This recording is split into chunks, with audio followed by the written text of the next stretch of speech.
जेठानी की अमीर देवरानी। देवरानी जेठानी के बीच खींचातानी तो पुरानी बात है। अरे कौन देवरानी को छोटी बहन समझता है? ना जी, जेठानी को दूसरी सास ही समझते हैं। जरा इस घर की कहानी देखिए। दोनों बहुएं आ गई, अब मैं आराम से मरूंगी। माँ, मरने के लिए या जीने के लिए बहू लेकर आए हम लोग? और नहीं तो क्या माँ, देख मेरी बीवी दहेज में क्या क्या लाई है, ऐसी चीजें जो हम लोगों ने कभी देखी भी नहीं थी। क्या नहीं देखा था देवर जी? कौन सा रसोई में रॉबर्ट काम कर रहा है, या फिर हम लोगों का घर सेंट्रल एसी हो गया? अरे अब ना तू मत शुरू हो जा, सच तो कह रहा है ये। गद्देदार सोफे, मसाज की कुर्सी, और ये देख कितनी सुंदर पेंटिंग, ये सब कहाँ था हम लोगों के घर में?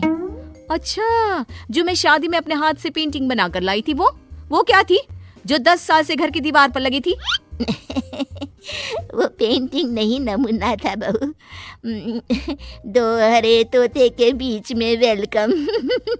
और वो चादर जो लू कढ़ाई करके लाई थी, कभी पढ़ा भी था उस पर क्या लिखा था?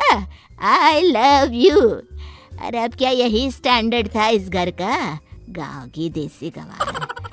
अरे छोटी को देख, MF हुसैन की पेंटिंग वाली बॉम्बे डाइंग की चादर, और न जाने क्या क्या।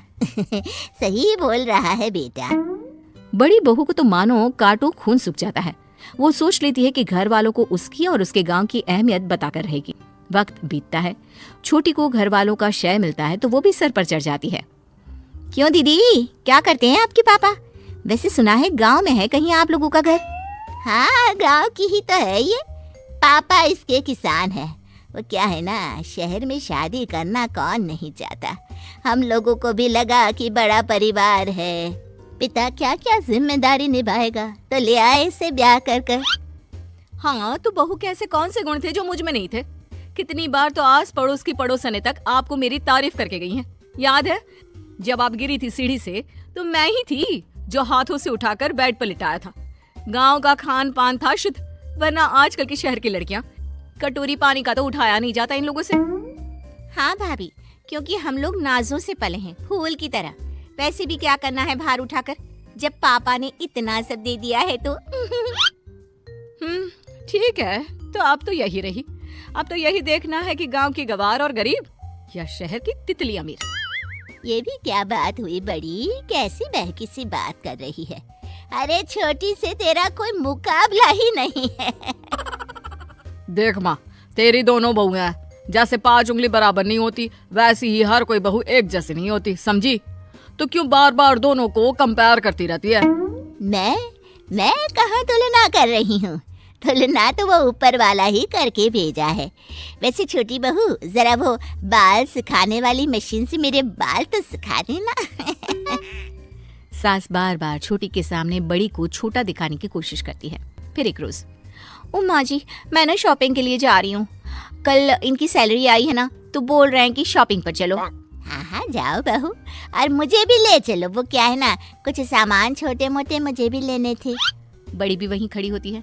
सुन, शाम का खाना बना कर रखना, और कभी तू भी चली जाया कर शॉपिंग वापिंग पर।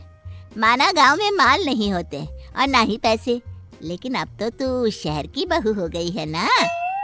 मेरे पास सारा सामान है, मैं क्यों जाऊं? आप लोग जाओ।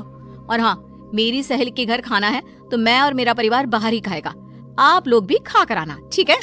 हाँ हाँ, क्यों नहीं। मेरी छोटी बहू है ना, वो बड़े घर की है, उसे तो 5 स्टार में खाने का शौक है। क्यों बहू? छोटी कुछ नहीं कहती, पर अपने पति से कहती है, क्या है ये, तुम्हारी माँ मेरे पीछे ही पड़ी रहती है। अरे भाभी के साथ क्यों नहीं जा रही उनकी सहेली के घर? हम मियाँ बीवी घूमे या इनको टांग ले। तुम्हें तो हर बार माँ की हाँ में हाँ और भाभी की बेइज्जती करती रहती हो। वैसे भी माँ को शुरू से ही दिखावा पसंद है, लेकिन भैया को गांव की भाभी पसंद आ गई थी तो माँ ने हाँ कर दी शादी की। खैर, बात आई गई हो जाती है। सासू माँ छोटी के साथ शॉपिंग में जाती है, जहाँ वो खूब सारी शॉपिंग करती है। चलो अब कुछ खाया जाए। वो क्या है ना, बड़ी तो है नहीं घर पर। माँ, कुछ पैसे बचे होते तब तो बाहर खाना खाते ना। एक फूटी कोड़ी नहीं छोड़ी आपने। हाय रे बहू, इतना पैसा है तुम लोगों के पास, कैसी बात कर रही है? सास ने 2-4 साड़ी क्या ले ली? अरे बस बस, अब लड़ो मत। मैं तो बोल रहा हूँ चलो कुछ पैक करा लेते हैं। सभी मुंह फुलाकर घर आते हैं, जहाँ घर में खाने की खुशबू आ रही होती है। हाय रे, 2 ब्रेड खिलाकर ले आए। बड़ी बहू, क्या बना है खाने में? तू तो बोल रही थी कि बाहर खाना खाएंगे। नहीं माँ जी, कुछ नहीं बनाया। मेरी सहेली ने आप लोगों के लिए भी पैक करके दिया था खाना। मैंने सोचा अगर आपको कुछ बाहर नहीं मिला होगा तो। हाय रे, पूरी कचौड़ी, इसे खाए तो जमाना हो गया। अब पनीर की सब्जी तो देखो। कुछ समय बीतता है। एक दिन छोटा बेटा कहता है, माँ मेरी नौकरी नहीं रही। देश में फिर से वायरस बढ़ रहा है। लॉकडाउन के कारण मुझे नौकरी से निकाला गया। मेरी भी नौकरी छूट गई। अब क्या होगा? कैसे घर चलेगा? छोटे की भी नौकरी नहीं रही और ना ही मेरी। क्या करेंगे हम? हाय रे बेटो, ये क्या बात हुई? वैसे परेशान होने की क्या बात है? छोटी के पापा के पास बहुत सारा पैसा और बड़ा घर है ना, तो हम लोग वहीं चले जाते हैं रहने।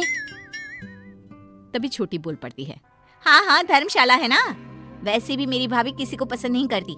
वो नहीं चाहती कि घर में ज्यादा लोगों का आना जाना हो, और उन लोगों का बिजनेस भी लॉकडाउन के कारण बैठ गया है।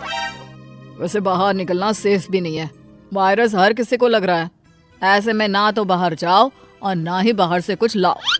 लेकिन बेटा, मैं तो सांस की मरीज हूँ, कैसे काम करूँगी? बाहर निकलकर शुद्ध हवा में वॉक नहीं करूँगी तो मैं तो मर ही जाऊंगी। तभी बड़ी बहू आती है, वैसे आप लोग बुरा ना माने तो मेरे पास आइडिया है। क्यों ना हम मेरे पापा के पास गांव जाकर रहें। वैसे हम लोगों का वहाँ बड़ा मकान है, घर का शुद्ध अनाज और दूध, गांव की ताजी हवा और वातावरण। जब तक यहाँ सब ठीक नहीं होता वहीं चलते हैं। क्यों? हाँ, मैं तैयार हूँ। हाँ, क्योंकि चारा भी कोई नहीं है और इससे अच्छा मौका भी। बहू, माफ कर दे, मैं झूठी शान और शौकत में रह गई, लेकिन तूने ही हम लोगों को बुरे समय से बाहर निकाला है।